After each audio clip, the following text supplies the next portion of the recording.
नमस्कार, स्वागत है आप सभी का रिपब्लिक भारत देख रहे हैं आप। मैं हूं आपके साथ सुजाता, मेरे सहयोगी अनूप भी मौजूद है। और महासुपरफास्ट के बाद अब आपको खबरें विस्तार से बताते हैं। सबसे पहली खबर तेलंगाना के रंगारेड्डी से, जहां पर रवि फूड्स कंपनी में आग लगने के बाद फिलहाल नुकसान की खबर है और आग बुझाने का काम जारी है। करीब 6 फायर ब्रिगेड की गाड़ियां मौके पर मौजूद बताई जा रही है। रवि फूड्स कंपनी है ये, जिसमें आग लगी है। आग बुझाने की कोशिशें जारी है। तेलंगाना के रंगारेड्डी में आग का तांडव। और अब तस्वीरें देखिए किस तरह की भयानक आग लगी हुई है और बड़े नुकसान की आशंका इसमें जताई गई है। रवि फूड्स कंपनी है ये जिसमें ये आग लगी है और फिलहाल आग पर काबू पाने के लिए 6 गाड़ियां यहां पर मौजूद हैं। कोशिश की जा रही है कि जल्द से जल्द आग बुझाई जाए। हालांकि क्या उस दौरान लोग वहां पर काम कर रहे थे, फिलहाल इसकी कोई जानकारी सामने नहीं आ पाई है। लेकिन फिलहाल सबसे ज़रूरी है आग बुझाई जाए ताकि अंदर जाकर देखा जाए कि क्या कोई फंसा हुआ है। फैक्ट्री के एक हिस्से से आग की शुरुआत होती है और देख सकते हैं आप आग की लपटें फिर कैसे धड़कने लगती हैं। और अब 3 तस्वीरें आग से जुड़ी हुई तस्वीरें आपको दिखा रहे हैं। रंगारेड्डी में आग लगी है तो वहीं देखिए उत्तर प्रदेश के उन्नाव में आग लगी है, तो यूपी की राजधानी लखनऊ में भी आग का तांडव देखने को मिला है। इन 3 तस्वीरों के जरिए देखिए कि आग कैसे कहर बरपा रही है। रंगारेड्डी में कैसे आग लगी, रवि फूड्स के गोदाम में ये आग लगी। वहीं उन्नाव में देखिए, उन्नाव में कहा जा रहा है टेक्सटाइल बाजार जो है वहां आग लगी है। इसके अलावा लखनऊ की भी खबर है, लखनऊ में भी आग की लपटें हम आपको दिखा रहे हैं।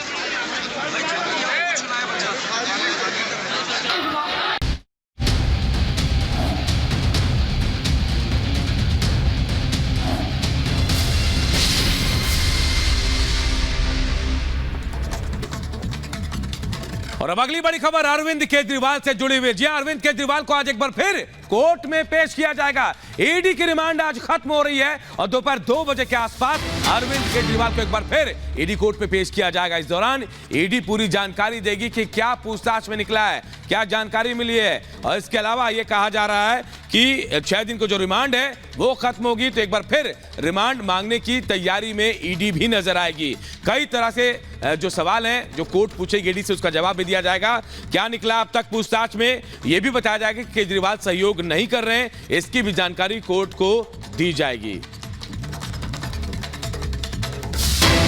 और इस बीच ये भी बता रहे कि हिंदू सेना की याचिका पर सुनवाई होने वाली है दिल्ली हाई कोर्ट में। दिल्ली हाई कोर्ट में हिंदू सेना ने मांग की है अरविंद केजरीवाल को सीएम पद से हटाने की और अब इस याचिका पर सुनवाई होगी। दरअसल अरविंद केजरीवाल फिलहाल कस्टडी में है, लेकिन उन्होंने अपने पद से इस्तीफा नहीं दिया है 1 हफ्ते बाद भी। और अब ये मामला दिल्ली हाई कोर्ट पहुंच गया है। हिंदू सेना दिल्ली हाई कोर्ट पहुंची है और चुनौती दी है और ये मांग की है कि अरविंद केजरीवाल को सीएम पद से कोर्ट हटाए। अब कोर्ट को इस मामले में दखल देना चाहिए। हाई कोर्ट में इस मामले पर सुनवाई होने वाली है।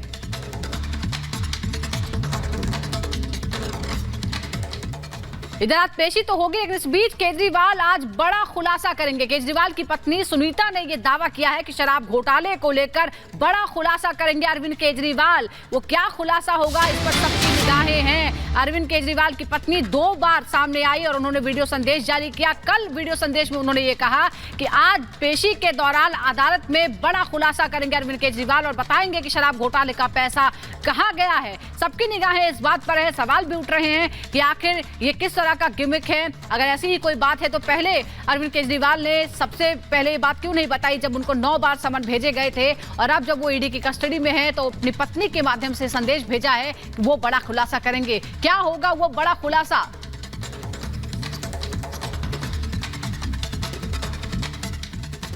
तो आज का दिन अरविंद केजरीवाल के लिए बेहद महत्वपूर्ण होने वाला है, क्योंकि आज तय होगा कि अरविंद केजरीवाल मुख्यमंत्री के पद पर बने रहेंगे या फिर कुर्सी उनको छोड़नी होगी, क्योंकि हिंदू सेना ने हाईकोर्ट में याचिका डाली है। इसके अलावा देखिए आज ईडी की रिमांड भी खत्म हो रही है, 6 दिन की रिमांड खत्म हो रही है और आज एक बार फिर अरविंद केजरीवाल को ईडी कोर्ट में पेश किया जाएगा। और यह भी कहा जाए कि अरविंद केजरीवाल आज कोर्ट में बड़ा खुलासा कर सकते हैं। क्या है वो खुलासा, क्या होगा, इस पर सबकी नजरें बनी हुई है। एक रिपोर्ट के जरिए पूरी खबर विस्तार से आपको बताते हैं।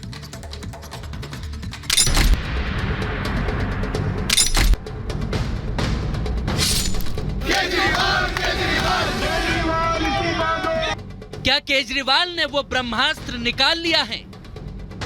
क्या सियासत के इस रण में प्रत्यंचा पर वो बाण चढ़ा लिया है जो उनकी गिरफ्तारी की बेड़ियों को काट देगा, या फिर खुद केजरीवाल अपने दांव में फंस जाएंगे और तिहाड़ की गलियों तक पहुंचने का रास्ता खुद ही तैयार कर लेंगे? इन अटकलों के पीछे है केजरीवाल का वो मैसेज जो उन्होंने मिसेस केजरीवाल के हाथों देश के नाम पहुंचाया है, क्योंकि कुछ ही घंटों में उनकी रिमांड खत्म होने वाली है और कोर्ट में सुनवाई होगी। लेकिन इस दौरान केजरीवाल क्या बड़ा खुलासा करेंगे, उस पर सबकी नजरें टिकी हुई हैं।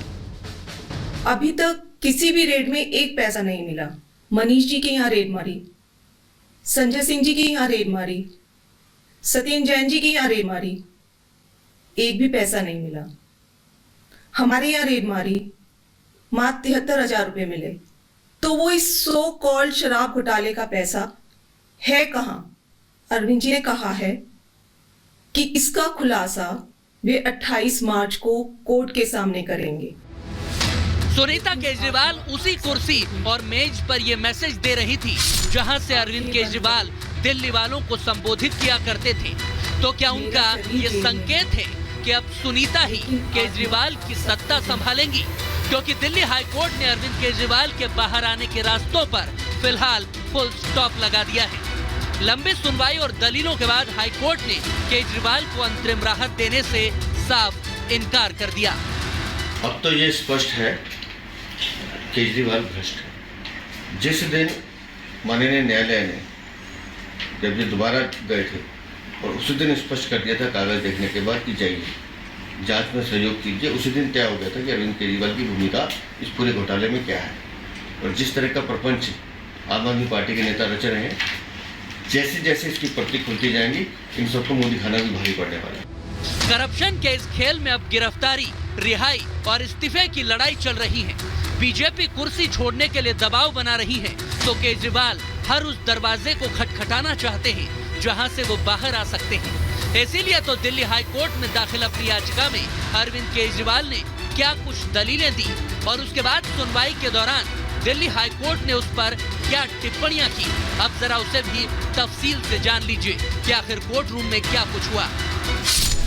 केजरीवाल के वकील ने उनकी ओर से दावा किया कि गिरफ्तारी ने मेरे आधारभूत और मानवाधिकारों का हनन किया है, जिस पर कोर्ट ने टिप्पणी करते हुए कहा कि न्याय का तकाजा है कि कोर्ट सभी पक्षों को पर्याप्त मौका दे। इसके बाद केजरीवाल के वकील की ओर से दावा किया गया कि ईडी मेरे खिलाफ अपराध साबित करने में नाकामयाब रही है। तो कोर्ट ने एक टिप्पणी की कि हो सकता है ईडी के पास नए सबूत हों जो पेश किए जा सकते हैं। बिना पूछताछ के गिरफ्तारी की कार्रवाई राजनीति से प्रेरित है, ये केजरीवाल के वकील ने कहा। कोर्ट ने एक टिप्पणी की कि गिरफ्तारी की वैधता पर बिना विचार किए रिहाई पर कोई फैसला देना संभव नहीं है।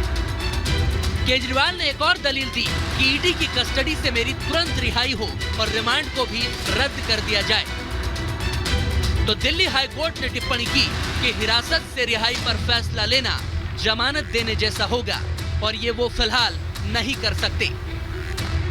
यानी हाई कोर्ट ने केजरीवाल की ओर से उनके वकील की दलीलों को सुनने के बावजूद राहत देने से इनकार कर दिया, क्योंकि ईडी ने जवाब देने के लिए 3 हफ्तों का समय मांगा था। हालांकि ईडी से 2 अप्रैल तक कोर्ट ने जवाब मांगा है, जिसके अगले दिन यानी कि 3 अप्रैल को फिर दिल्ली हाई कोर्ट में इस मामले पर सुनवाई होगी। आज एक और झटका लगा है अरविंद केजरीवाल आम आदमी पार्टी और उनके ड्रामेबाजी को, उनके प्रोपेगेंडा को हाईकोर्ट की तरफ से जब कोई राहत देने से इनकार कर दिया है।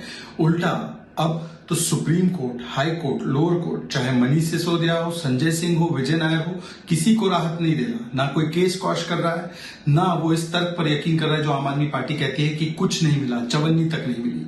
कोर्ट तो कह रहा है कि बहुत कुछ मिला है, इसलिए आपको जेल में ही रहना पड़ेगा। इस देश के इतिहास में पहली बार हुआ है कि एक सिटिंग चीफ मिनिस्टर को गिरफ्तार कर लिया गया है, वो भी नेशनल इलेक्शंस की घोषणा के बाद। तो आज ये बिल्कुल साफ है कि अरविंद केजरीवाल की गिरफ्तारी एक इस देश के लोकतंत्र